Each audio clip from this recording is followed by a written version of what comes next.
Bruce, you must have something really good too. Of course I do. It's Bruce Danielson, and I guess I'm here to entertain you too. Welcome to the Tuesday, March 12th Land Use Committee meeting. Our first order of business this afternoon is approval of our minutes from Tuesday, February 19th. So moved, Erickson. I do have a motion and a second. Second, Selbert. Okay, thank you very much. We have a motion and a second. All in favor say yes. Yes. Opposed, same sign. Motion passes unanimously.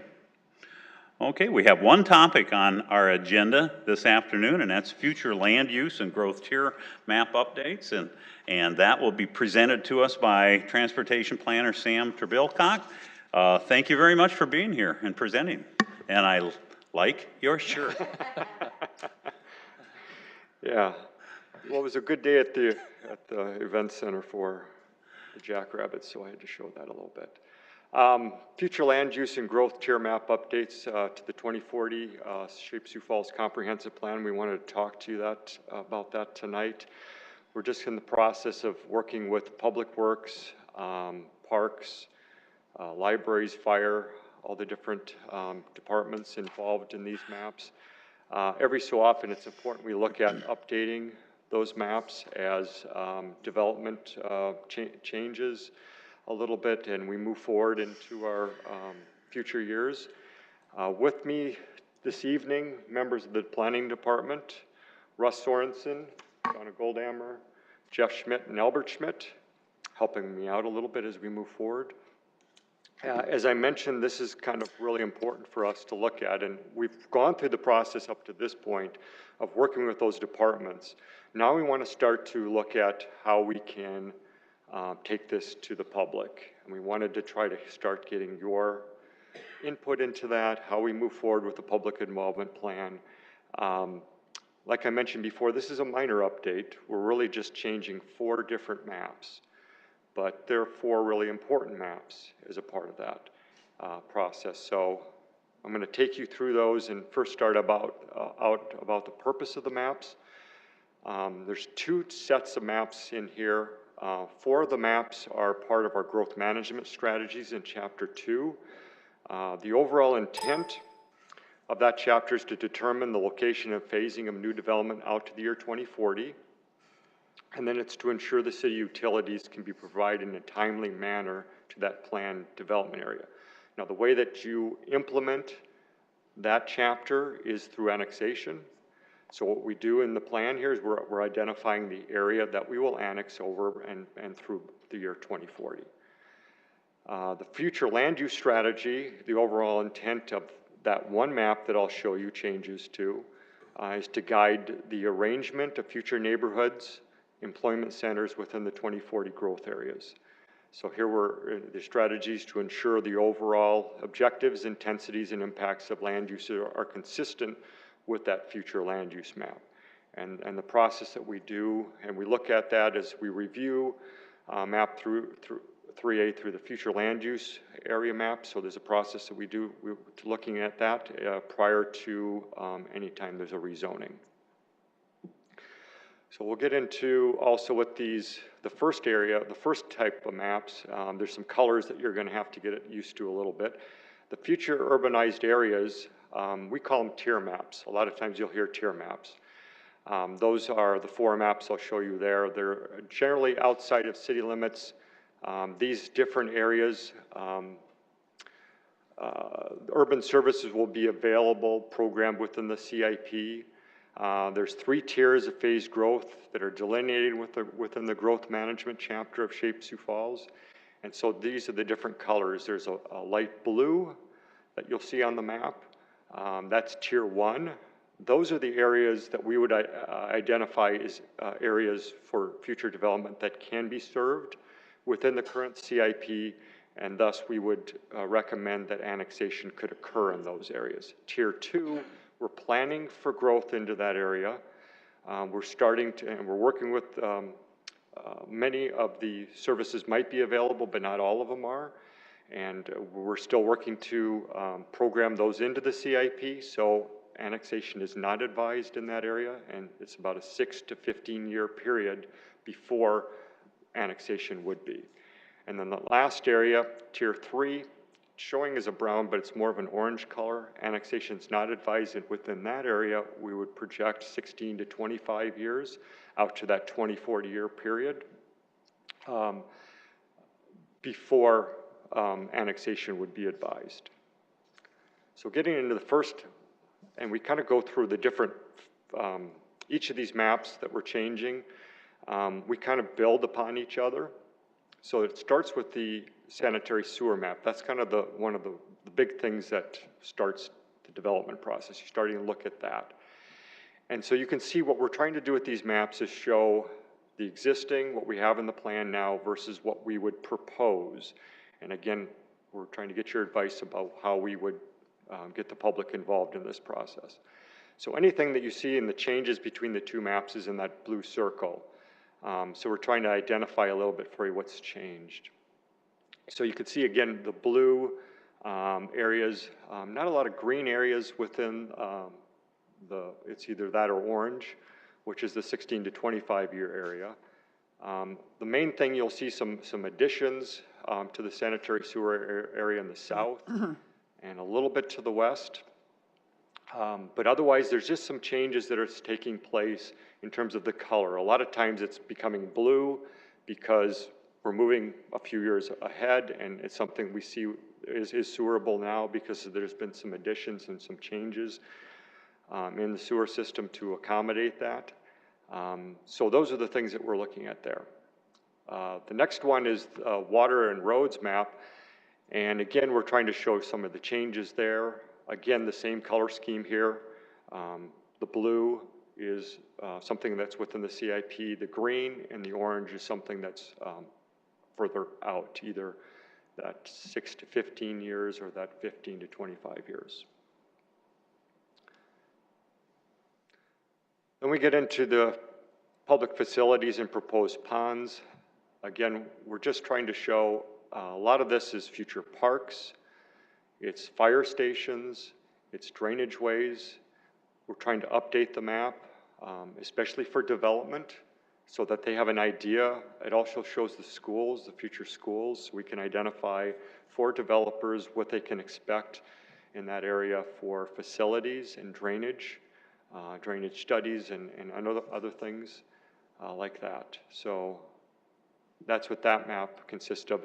All these things we're taking into consideration. These three maps that I just showed you, sewer, water, roads, drainage, and facilities, to get you this map here. And this really shows you, it's a conglomeration of all the maps. It brings them all together to show you the areas that would be advised for annexation over the next 5 years. And I do have the changes on there. I got to make sure, bring those all up. And so the areas, again, that are proposed, the areas in blue would be advised for annexation over the next 5 years. The areas in green would be advised to wait a little bit, that 6 to 15 years, so we could program into the CIP, and then the orange later on. The major changes that you'll see within this plan for future growth areas is to the south. We do have an area there that we're adding to the growth area, but it's still in the orange tier, so it would be further out, but we do want to start planning for that area. We've had development pressures into that area, and we do, in working with our Public Works office, see the possibility to serve that and plan for that area as we move forward. The same thing a little bit to the west, we're seeing pressures there, so again, working with Public Works, we see some opportunity to move that to the blue tier, and that's something that we program in the CIP and will be available for development. The next map is our future land use map, and we think it's obviously important if we're adding future growth areas and changing some things that we need to change that map also. So this adds a lot of our employment centers, and this includes our regional employment centers, our community centers, also our heavy industrial. These are all the different future land use areas that you'll see on that map. Just wanted to highlight those things so when you see it, it'll become more evident. So these are the changes, again, to the future land use map. The one on the left side is the existing, and then the one on the right is the proposed. We're showing the new growth areas that we added again on the west and on the south, and then we also added some employment centers to that south side, some business park areas, very consistent with the Veterans Parkway that will be improved along that corridor. So it had some mixed use, it would have office and commercial. And then we also added an employment center on the north side of near Maple on the Veterans Parkway for a business park there, as we noticed that's something that should be included. And beyond that, that was the major changes. So in going into public involvement, what we're required to do for public involvement with these changes to the map, they're an amendment to the comprehensive plan. So we're required by state law to do a planning commission public hearing and a city council public hearing. It would be adopted then by the city council, but with a resolution. We typically think it's very important that there's additional public involvement. We wanted to get your input into some of that. The options include public open houses like we did the last time. We had a series, when we did it, the last change that we had to this, the maps were a little bit more than some of these changes to just these maps. So we had, I believe, 2 or 3 public open houses. Some of the other things that we can do is we could look at some targeted letters, because there is some additional public or some additional growth areas that we're adding. Within those additional growth areas, there's about 116 property owners in Lincoln County and about 11 in Minnehaha County, which is the ones on the west side. So, like I mentioned, there's other things that we also would like to do. We certainly would look at working with the other Minnehaha County and Lincoln County as we move forward. But beyond that, we wanted to get your opinions and find out how you would like us to move forward. So with that, I would take any questions you have. Sam, thank you very much. Questions for Sam? Councilor Erickson. Thank you.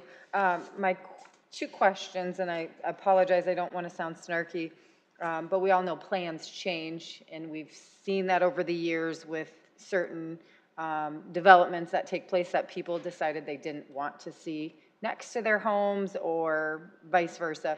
So my question is what if plans change? What notification needs to happen if the red dot decides to be moved 2 miles north or whatever it is?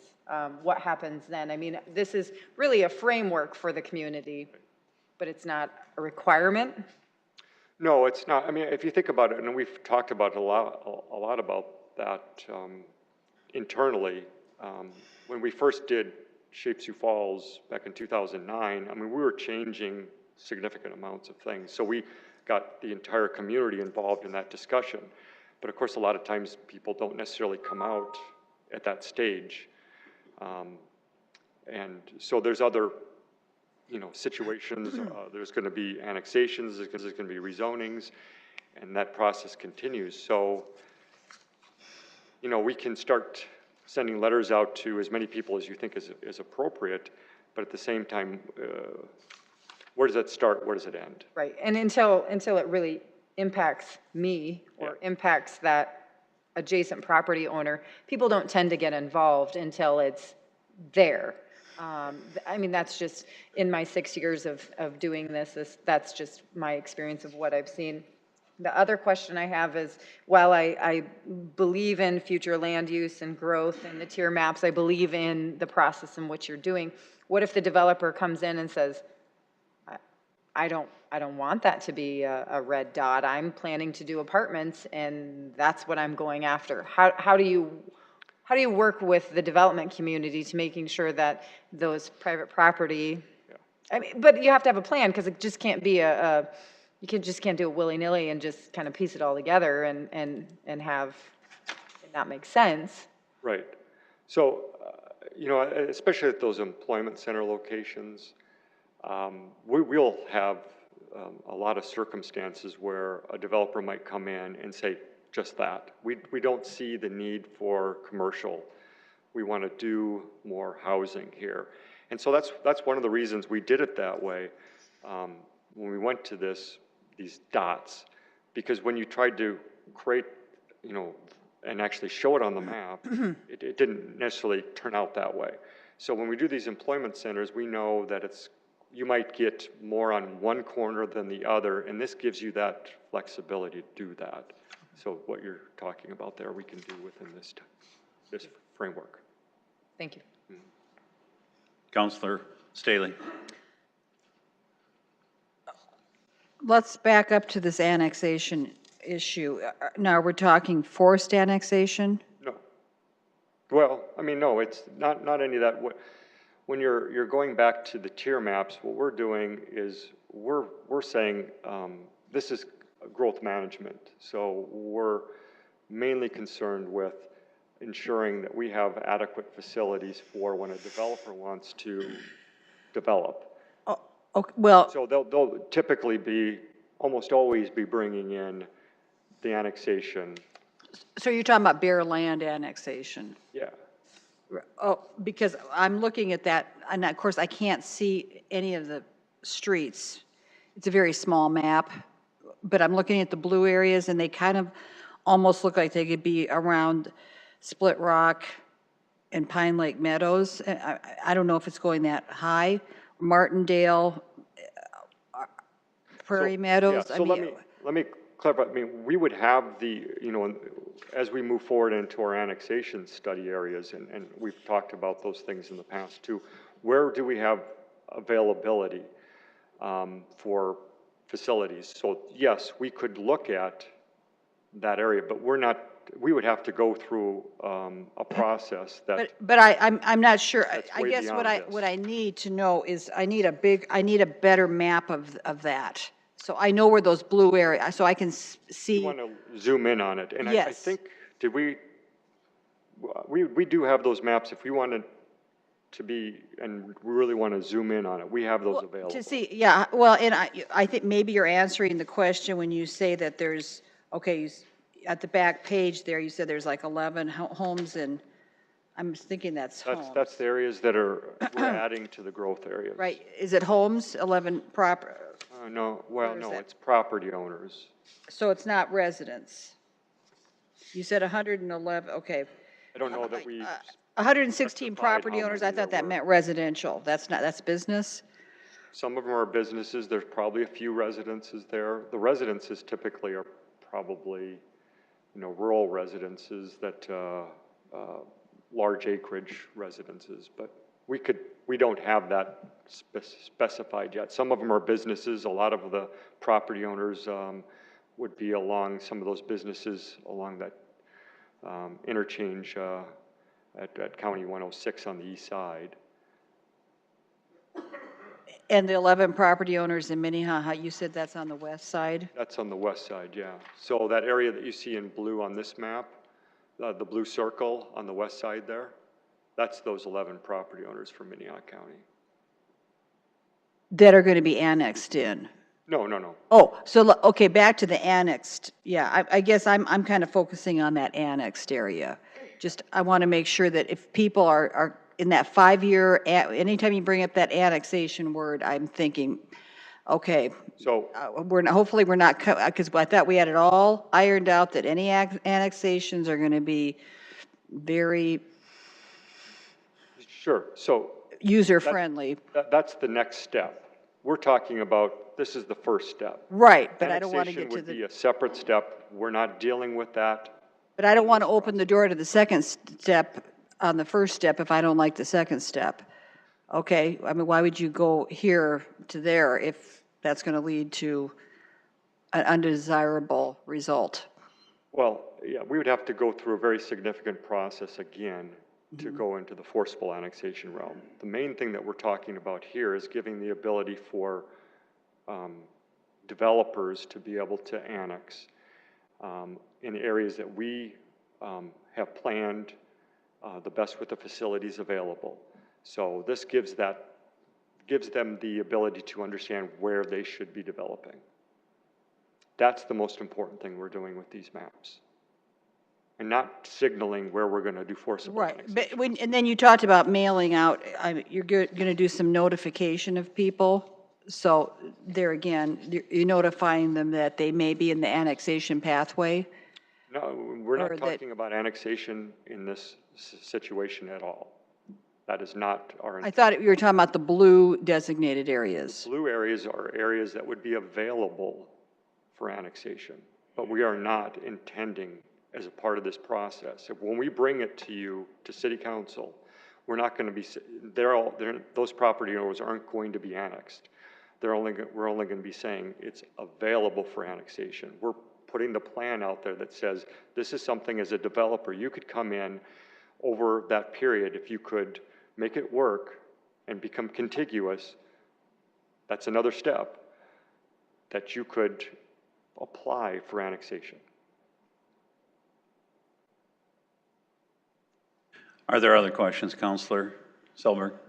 So maybe I'm oversimplifying, but this is kind of a sketch, right? This is more of a guideline than an absolute rule. Like you said, you're kind of laying this out for developers to kind of give them an idea where they could annex, where here's what we think's ideal here, but we're flexible. We're Yes, open to ideas. right. Just gets the ball rolling. It gets the ball That's what rolling. we're talking about today. Okay. Thanks. Very good. Any other questions?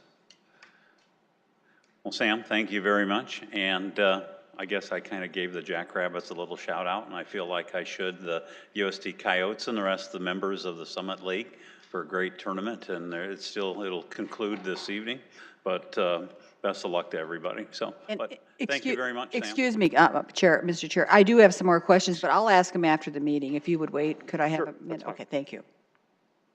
Okay. Seeing no more questions, then we will move into the next topic, which is open discussion. Do we have any members of the public? Doesn't look like it. I have, is open discussion. Oops, I'm sorry. That's our time, right? Yeah, I'm sorry. Okay, I was skipping forward to the public comment, but Counselor Staley, Yeah, please. I have a question. I think this, if we're talking about backyard fire pits, that would be land use. So anyway, I got some correspondence from a citizen there. It's anonymous. They didn't want to be identified. And they're apparently under some impression that we're going to be revisiting our fire pit ordinance here, backyard fire pits. I hadn't heard anything about it, but they've provided me with some different ordinances from different parts of the country. And I just was wondering if that's something this came out of nowhere. It was in my box. So are we looking at that? It's not on my radar at all, and I haven't heard anything. I know I received constituent mail probably a year ago about wood burning fire pits and it bellowing into their house with their windows open. And that was an issue, oh gosh, probably a good year ago, but nothing for private property is going to be revisited for fire pits. To my knowledge, not under, I can't speak for the rest of the council. Okay, so I just didn't want to make sure I hadn't sure. missed something. but- Okay. Okay. Any other open discussion within the council? Okay, seeing none, now I'm going to open it up to public comment. And it looks like we're not going to have any public comments, so this meeting is adjourned.